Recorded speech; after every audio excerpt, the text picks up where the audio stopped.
sont toujours optimistes. Mais c'était une croyance que Dieu ne voudrait pas qu'il nous arrive une chose pareille.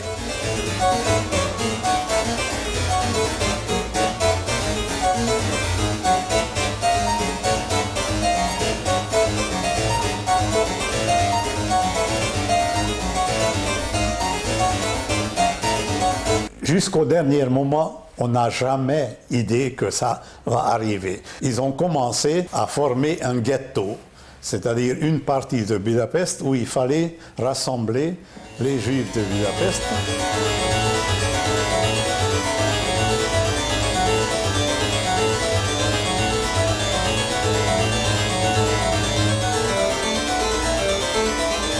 Le 19 mars, le lendemain, on a obligé de porter l'étoile jaune à tous les Juifs. C'était une affaire qu'on ne prenait pas tellement au tragique. Nous, on trouvait que c'était une honte pour ceux qui nous obligeaient de porter.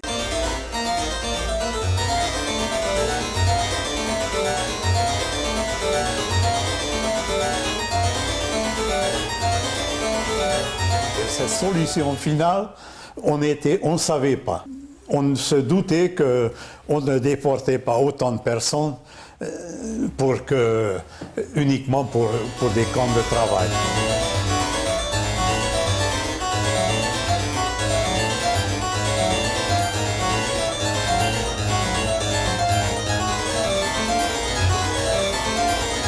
La seule fois où j'ai aperçu mon père une doute, j'ai vu qu'il ressentait exactement comme moi que c'est la dernière fois qu'on se voit, certainement.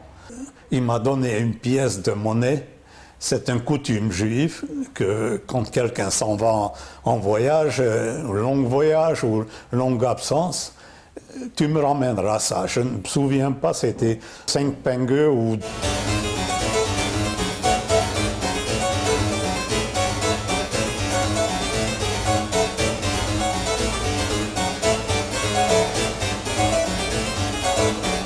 Il y avait surtout un Obersturmbannführer. Il regardait ce rassemblement. Tout d'un coup, il donne un ordre, tous les Juifs à poil. On est en mois de janvier, il faisait certainement moins 20, même au minimum, mais tous les Juifs à poil, un genou à terre. Il nous a fait prêter serment sur le Führer. Il fallait répéter après lui, on prête serment de fidélité à Adolf Hitler, le Führer, et ça a duré un moment de...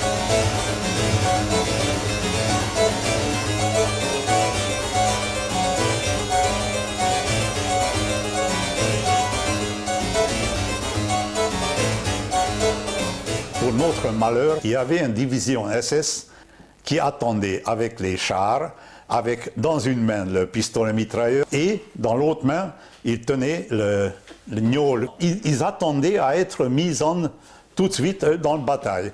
Et quand ils ont vu qu'il arrive quelques milliers de Juifs, mais qu'est-ce que tu veux, il n'y a pas de plus grande joie de lâcher des rafales de mitrailleuses dans la foule comme ça. Et il y a eu un massacre que c'est impossible d'imaginer.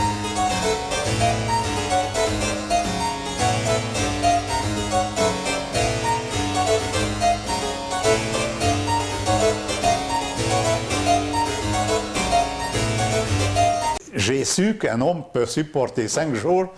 Le plus dur, c'était de ne pas boire. À la gare de Mauthausen, on a ouvert les wagons. Il y avait déjà du monde qui nous attendait. Et on est descendu. Il y en a beaucoup qui sont restés morts dans le wagon.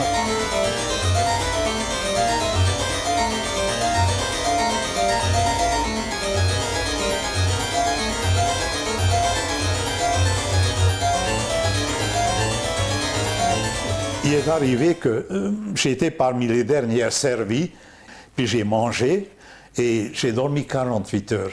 C'était l'arsenic, il y en avait au fond plus peut-être qu'en haut, et j'ai dormi 48 heures. Donc il faisait quand même essayer comme ça de tuer à petit feu avec de l'arsenic.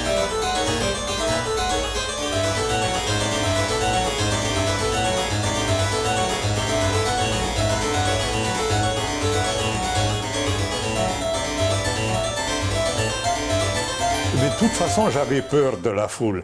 Et dès le matin, quand il a fait jour, je suis parti, des fois à quatre pattes, j'ai pris la route et non, je ne reste pas là-dedans parce que c'est pas possible.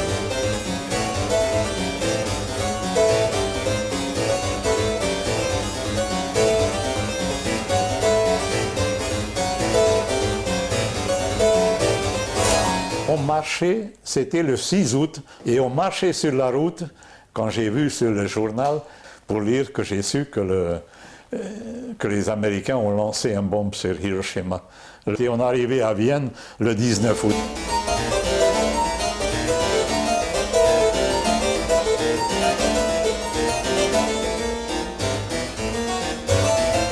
Depuis, j'ai essayé de noter sur papier juste la famille étroitement dite, c'est-à-dire celle de mon père, ma mère, leurs frères et sœurs, leurs enfants, ma unique grand-mère qui était encore vivante à l'époque. On peut compter à peu près 70 personnes.